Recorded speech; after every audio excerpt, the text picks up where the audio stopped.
it up.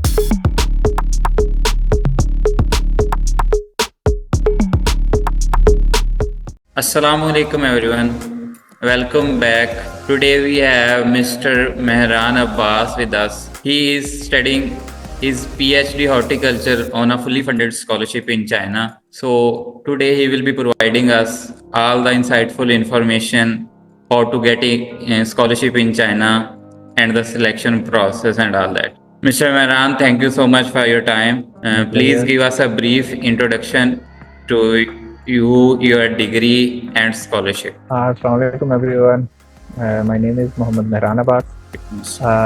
I am a PhD student in China. My university is Northwest Agriculture and Forestry University, which is ranked about 3 in the agricultural department among 20th universities of the China. I got admission here in 2021 in PhD of fully funded scholarship of CSC. CSC is China Scholarship Council, and now I'm here for my PhD degree. So, Mr. Mehran, my first question: can you please explain whole application process of getting the scholarship?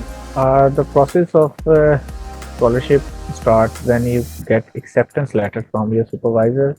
First of all, you have to decide the field of interest where you want to go. The first step is just to get acceptance letter. You have to mail different universities, different supervisors, different professors, which link your field of expertise. Like if you are doing if you want to do PhD, you have to be completed your master degree. If you are applying for masters, you have to be completed your bachelor's degree. The first step for the China is to get the acceptance. After that, you can proceed your application.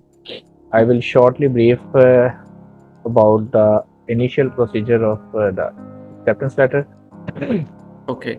First of all, you have to find some universities. If I share my screen, the CSC website, from here you can get a lot of information. You have to go here. About 279 Chinese universities which fall under the Chinese government scholarship. These are all the universities. You will find the universities which is related to your study. Some universities are general universities, and some universities are specific to their field. If we're talking about Anhui Agriculture University, this is an agricultural university.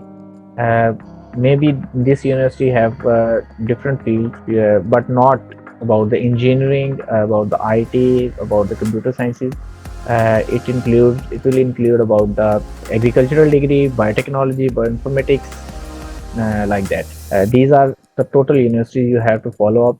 You have to go to the university's website. Like if I go to the my university's website, here the Northwest Agriculture and Forestry University, you will go to the section of their faculty and find your department. If you want to go to the agricultural background and you want to go agronomy, horticulture, grassland agriculture, and forestry and economics, agriculture economics, and you have to find your department and go to the faculty and staff.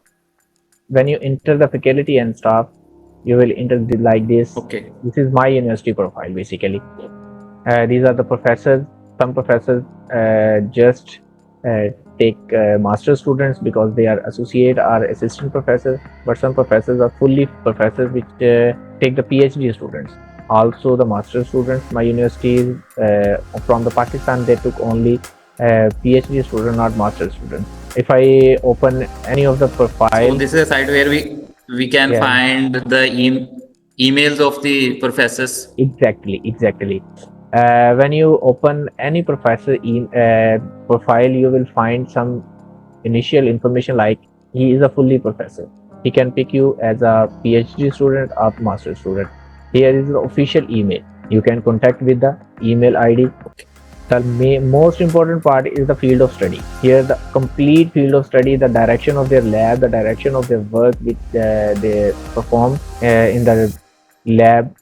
They stick only the work which has they have the experience about their work.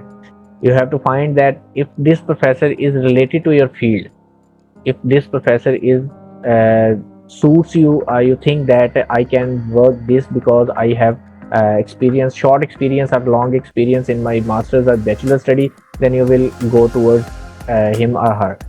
You will just took their email, and the first the most important step is you have to use your email like Yahoo, Outlook. Don't use Gmail.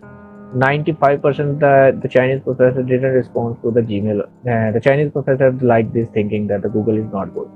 So I will recommend you mostly when you mail, try to email from another email. You will took the email and put it into the your email. What are the tips for writing an superhero email to the professor, like an authentic email? What are the subject lines and like body parts of email? You first of all you have to be very concise and very much clear about the direction of your lab and the direction of your study. If you want to go in physiological study, if you want to go in for bioinformatics study, if you want to go biotechnology study, if you want to go genetic molecular study, you have to be very clear about this.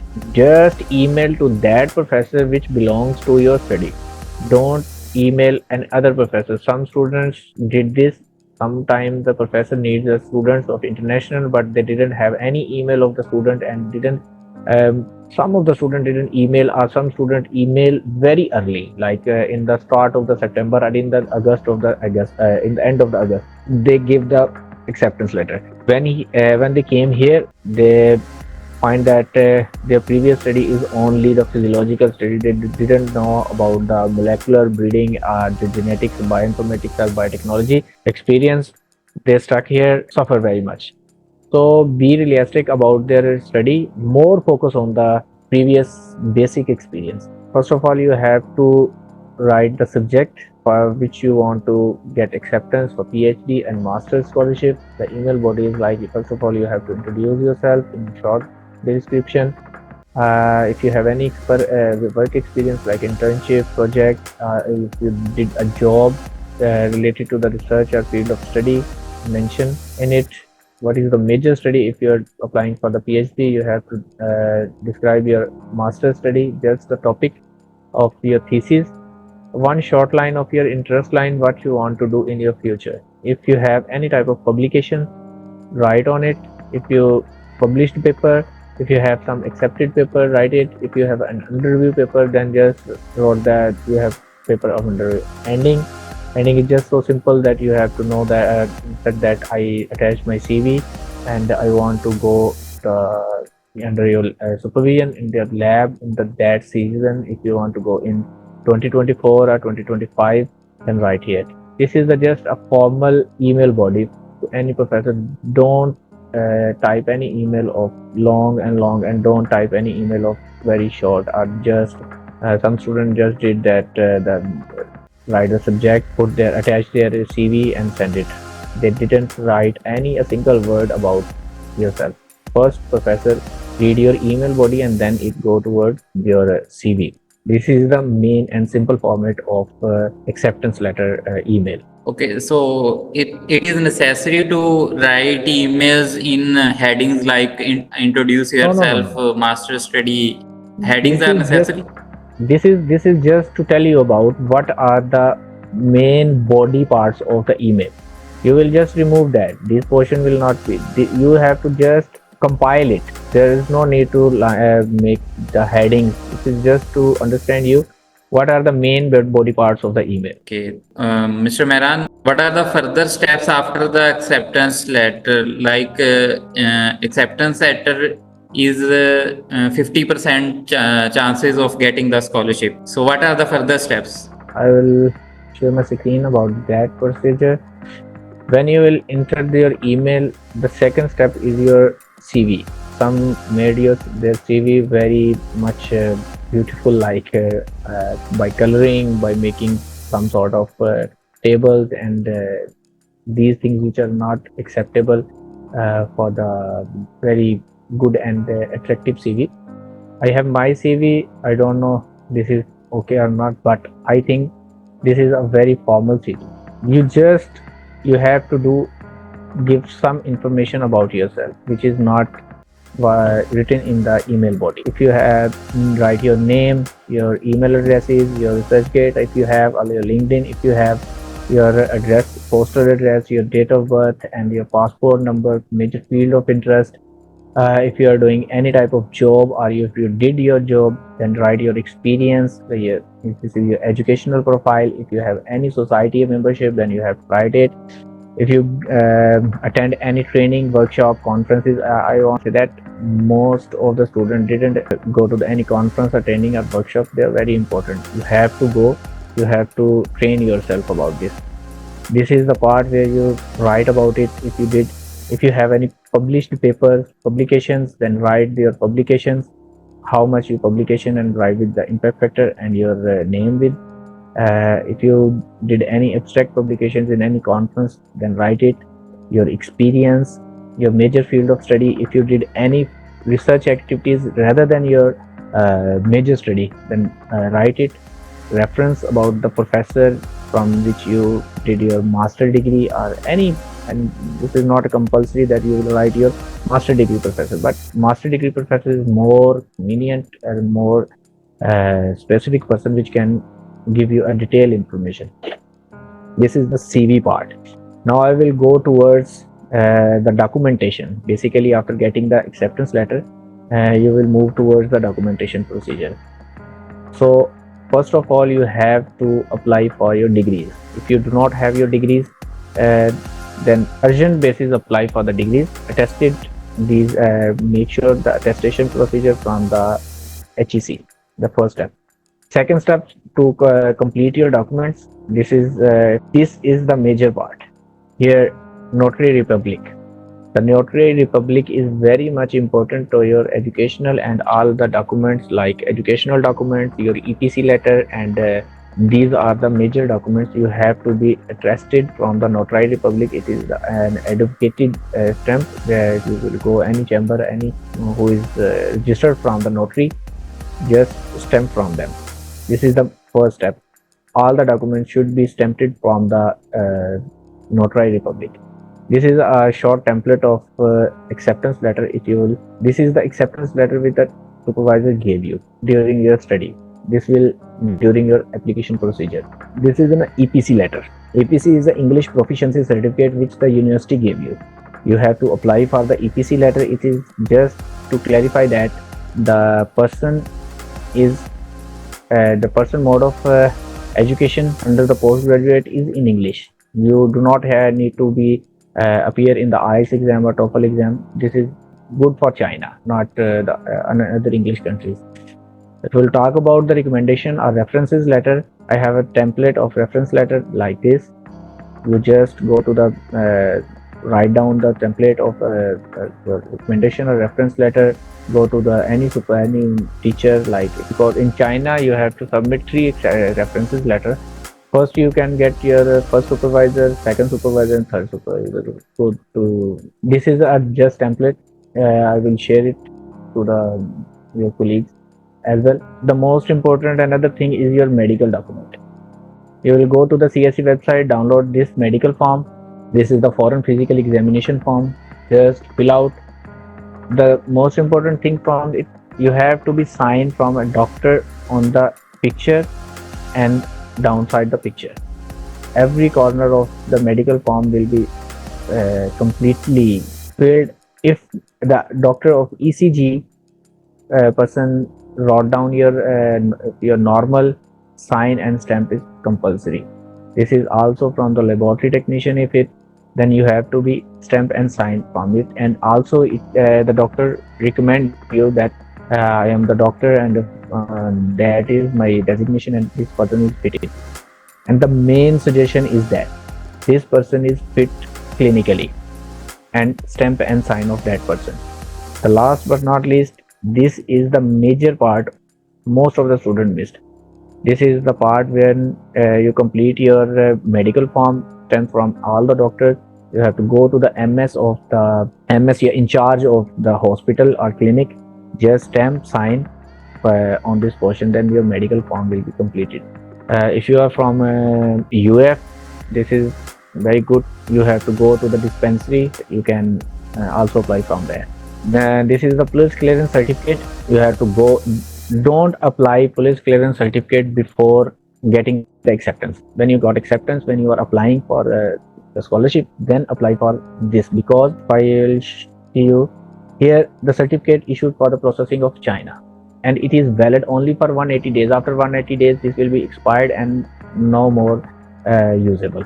The complete information with passport, CNSE, date of birth will be mentioned on it. These are the major parts of the documents. And again, this is your proposal which you have to write. This is a very short and brief proposal. Just write down your idea on which you want to work. This is I want to tell you that 90% professors didn't follow your idea which you give during the application procedure. Every professor when give you acceptance letter, he or she has an idea for you. When you came here, then he or she will give you. But this is mandatory part for that only the application. Don't waste your more time on it to make the proposal very constructive. Something like introduce your introduction of the topic, methodology, and what is the data collection, how the study will be continuing to, and there are any references. These are the some steps of the proposal of that. These are the some main things which is most of the students didn't follow and lose the acceptance, lose their scholarship. Mr. Mehran, can you please tell that is the research proposal is also necessary for applying MS scholarship? Yes. If you are applying for master scholarship or PhD scholarship, you have to give a short proposal like what you want to do when you came here. This is the part of the scholarship application. Yes. If you will talk about that, you submit a research proposal, fill that box which is mandatory for you. You can write anything. You can took it from your fellow. This is very good if you type by yourself. Research the literature, you read down. If you have an idea, then it is very good, very well. When you go to the supervisor or professor in the China any university, first of all, he or she will tell you that have you any idea? If you search on it, if you have any idea, constructive idea, maybe he or she will give you okay. You have to work on it. So this is not compulsory that you point your idea and professor let you down. Is the research proposal will be according to the interest of the professor from whom we get acceptance letter? Exactly. If you get an acceptance letter from any like you are from biotechnology department, if your professor if you write a proposal on virology, but your professor is work on fungus or bacteria or genome editing and some other type or stress physiology, then he or she will never accept it. Be realistic, just write according to it. CSC will never read down your research proposal. What you write is just a document. Here you upload the research proposal. They will see, okay, fulfill the requirement, and they put it back. For your research, if some supervisors will also before the acceptance, they will tell you that give me a proposal, then I will give you acceptance. Some say that I will take your interview before the acceptance. These things maybe happen, but some supervisor didn't bother it and give you acceptance. So it means that the research proposal should be specific to our field. Yes. Can you please share the interview tips for CSC interview and also that the professor took from us? Professor took interview for the acceptance letter. He or she will just want to talk you in China. This is very well if you can speak English very fluently. Very good way with very good manners. He or she will impress from you. He or she will not bother that you did any work in the Pakistan or in the master study or in a bachelor study. Your current degree from the Pakistan and any university. What are you doing? What your supervisor gave you? What is your research title? What is your research? How it will happen? Like these things they maybe ask. But if your English is very good, you can easily pass the examination interview. Open your email, respond you. But if you email in the daytime, she has a lot of work. They are doing projects, they are doing struggle with students, they are in meetings, they are going outside. Their preferable time is night and end of August and start of September. Don't So in short, late. your publications and your research interest and your resume and your professional experience if it relates a lot with. So can Yeah. you discuss about the cost and the budget? The if I am talking about the CSC scholarship, CSC will cover each and everything for 2,000, 3,000 your complete month expense if you are living in Shanghai or Beijing. If you are living in some town or a small city, your expense will decrease down about 2,000, 1,500, 1,500. So this is a very much difference. If you are in Wuhan, Sichuan province, their living expense is very much lower. If you are living in my town where I am, I mean to say Xi'an, Shanxi, or Yangling, the living expense is also very much low, about 500 to 600 per month, including your dinner, lunch, breakfast, go out surf with the friends, move, did your shopping and hoteling. If you wanna go to any tour is not included because if you are in Yangling and you want to go Harbin, then only the traveling will cost you 2,000. But if you're living in your place and you can get these things within your expense. Did they also cover the visa requirements or the Visa requirement, they will give you everything. They will, which is X1 student visa. Secondly, they will give you admission letter. You just take your admission letter, your visa form, and your educational documents. Your will be attested from HEC and Ministry of Foreign Affairs, which is called MOFA. And you just go to the visa first. You get appointment from the visa office. Go to the visa office and look visa easily. There's no any type of hurdles during the visa. They will give you each and every document for visa processing. And last you are talking about the ticket is much difficult process. If you are living in Lahore, if you are living in Islamabad or Pindi, you just go to the airline offices like Chinese airline offices, China Southern, China Eastern. You can also contact with the Sri Lankan Airlines. You can also contact with Thai Airlines. You also contact with the Emirates and an extra Saudi Airlines. These are all came to China, but every airline have their cost different. If you want to travel in Qatar Airlines, then the only one way traveling is about 5 lakh ticket. If you want to travel from Qatar Airways, if you want to travel from Emirates, they will cost about 1 lakh to 1.3 or 1.5 lakh one sided. If you will travel from PIA will pick you from Islamabad and drop you in Beijing with 1 lakh, maybe down 1 lakh. If you will travel with other airlines, every airline has a different cost. any other suggestions that you want to share?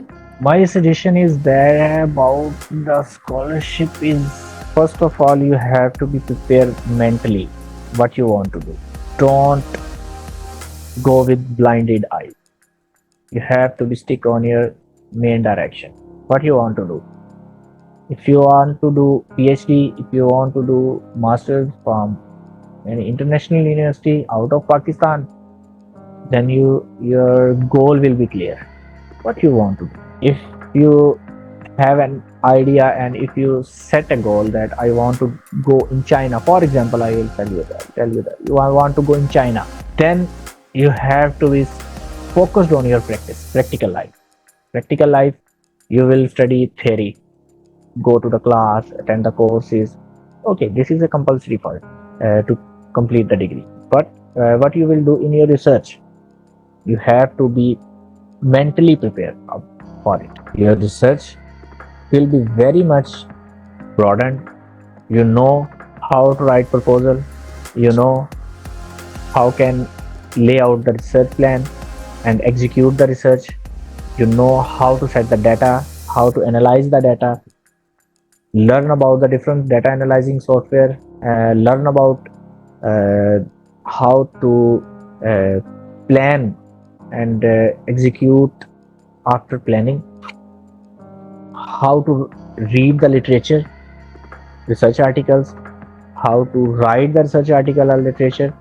These are the main and major thing you have to learn during your degree. After when you came here, and you will learn about this, you will waste your approximately 1 year to more than. You will be mentally prepared about it. This is my suggestion to everyone. Okay, you will get acceptance, you will get admission not only in China, you can get admission in any international English country, like you can go Germany, you can go Italy, you can go France, America, Canada, Australia, whenever you want to go. When you have a strong command, then you have more longer and more explained goals in your mind. So stick on your future goal. If you plan any type of object in your mind, then just planning is not a good, execution is a good. Plan and then execute it. This is my kind suggestion. And you have a grip on your study, focus on the higher universities. If you have basic knowledge, focus on the lighter universities.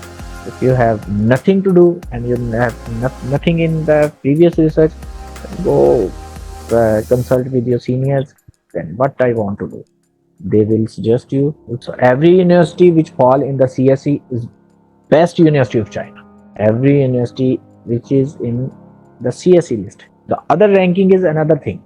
China agriculture ranking is the topest university of the China.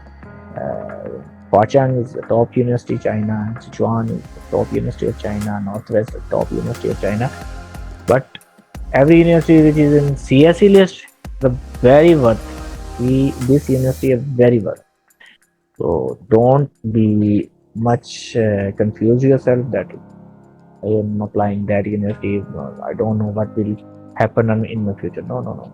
You just apply for it. If you avail any opportunity, go for it. Okay, Mr. Mehran, thank you for such a valuable discussion and providing such good advices to us. And inshallah, we will remain contacted with you for further details.